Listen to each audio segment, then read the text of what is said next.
ગુજરાતમાં ભર શિયાળે વાતાવરણમાં પલટો જોવા મળે તેવી શક્યતાઓ છે।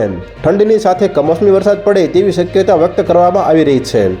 રાજ્યમાં ભર શિયાળે વાતાવરણમાં પલટો આવે તેવી શક્યતા આગાહીકાર અંબાલાલ પટેલે વ્યક્ત કરી છે।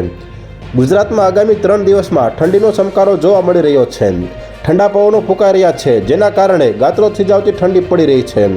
હવામાન નિષ્ણાત અંબાલાલ પટેલે રાજ્યમાં આગામી દિવસોની અંદર કમોસમી વરસાદની આગાહી વ્યક્ત કરી છે। અંબાલાલ પટેલનું કહેવું છે કે 17 ડિસેમ્બરથી મહત્તમ તાપમાનમાં વધારો થશે। 16 થી 24 ડિસેમ્બર વચ્ચે અરબ સાગરમાં એક સિસ્ટમ સક્રિય થવાના કારણે કમોસમી વરસાદ પડે તેવી શક્યતા છે। હવામાન શાસ્ત્રીએ પવનની સાથે સાથે વરસાદ પડે તેવી શક્યતા વ્યક્ત કરી છે।